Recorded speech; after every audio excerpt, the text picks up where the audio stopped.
So what about the other 1% of the UFO phenomenon? Has there ever been legitimate sightings? As promised, we're going to cover this 1% in a future episode, but I'll share with you something a wise man once shared with me. Before we should start focusing on dealing with problems outside our world, we should first focus on solving the problems within our world. And before you can start solving problems within your world, you first have to solve problems within yourself and within your surrounding environment of family and friends. So basically what I'm trying to say is that we have priorities that we need to focus on first and foremost so we can successfully build our lives and our minds.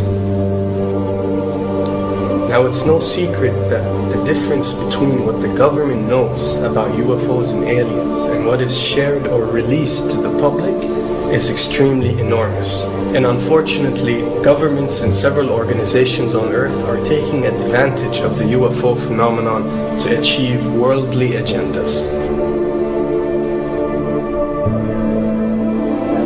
We see particle beams, huge ones, firing at things that are, you were saying 200,000 Gs. Yep.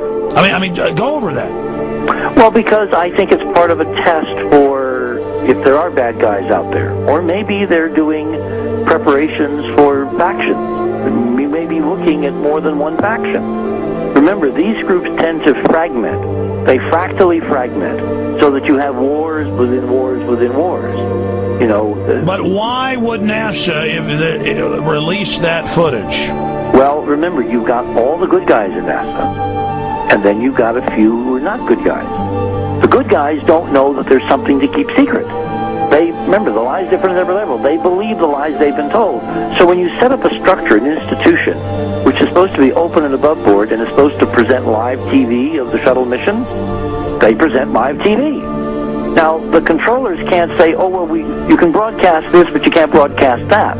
Because the honest guys will then say, sure. Well, why can't we broadcast that? So people always say if this was happening, it would come out, and it is coming out. Well, I mean, I agree with you. When you've got the Catholic Church saying we need to love the aliens, they're our brothers, when you've got every major denomination saying it, when you've got all the movies, and you've got, in the 80s, huge programs at the Olympics with aliens landing, fake aliens, and you've got huge things the size of 3 football fields floating over Dallas, and stuff all over the place.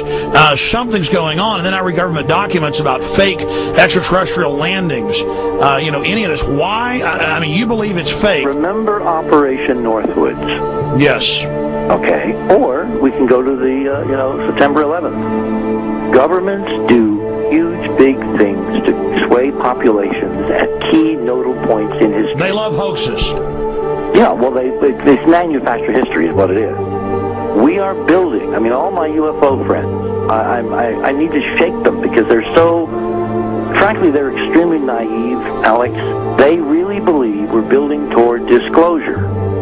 I believe we're building toward a mass, carefully manufactured, fake event where ETs, who are really humans, who are really part of this secret clique, who are probably Nazis, who developed or perfected their technology from World War II, which is why you've got to get, Joseph on. They are going to basically fake out the world. And there's an incredible window on the Nazi black ops programs, the compartmentalized, incredible high-technology efforts that were being funded by the Nazi war machine, particularly toward the end of the war, in a desperate effort to win the war, and they fastened their hopes on several key technologies, some of which appear to be the control of gravity itself, which again is a separate piece of data from my work, which came at this from a hyperdimensional physics perspective. We know there's a lot of suppressed technology. 20 years after the B-2 bomber was already in service, they declassify it. So we have a lot of cases of that. We know there's a whole shadow government.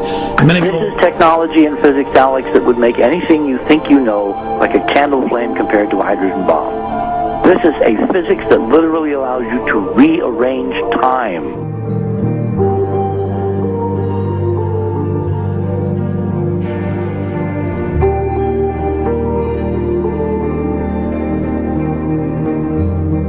But I mean, imagine you've got all these compartments in these pyramids within pyramids of compartmentalization. That's why that's the New World Order symbol. And we don't know what they've got because they are so secret. We know they lie so much. We just know it's advanced. Mainline scientists say they're 30 years advanced. So Richard C. Hoagland, what I'm saying to you is, I'm entertaining what you're saying. I respect you. I think you're a great guy.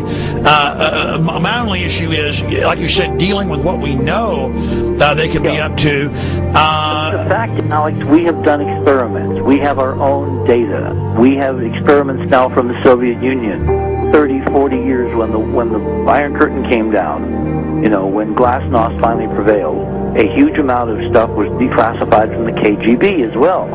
And we now have put this data together. We not only know what the physics is, we know what it can do, we know what it's based on, we know how to make it work. We've seen in our own experiments ample evidence. We've seen experiments across the American landscape and even in Europe that vindicate various parts of this.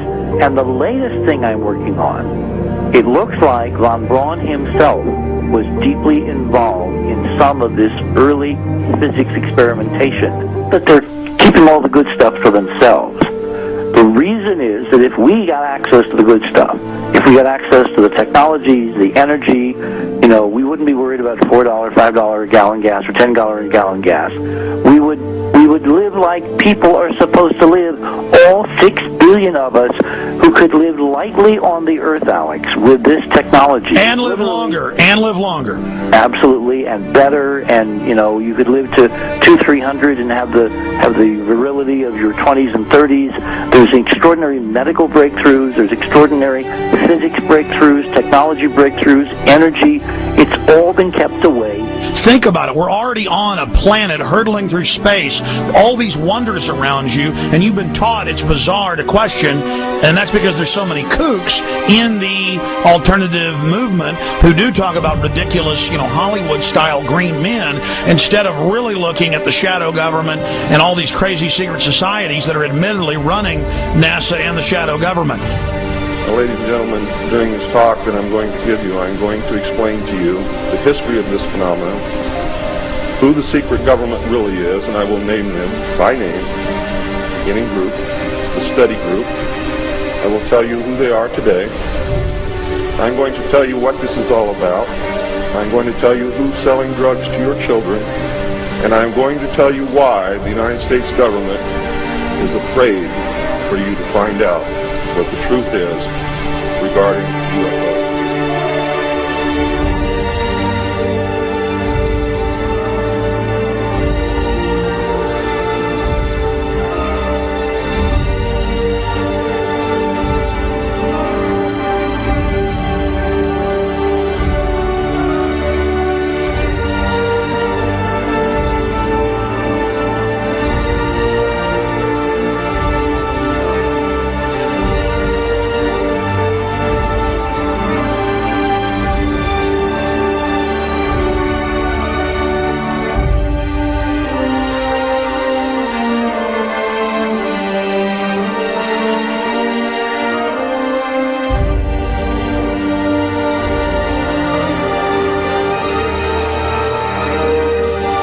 And it turns out that even though she remembered that she'd been part of the team to debrief the astronauts, she couldn't remember a thing that they said. She couldn't remember why she no longer was working with NASA. She couldn't remember. In other words, her memory lapses were enormous, and I don't think they were feigned, because we now found the same pattern in all the flight crews. Because the awful truth, Alex, is they have been brainwashed. They have been mind controlled. They have had a technology, a very sophisticated technology, which took away the real missions that they experienced.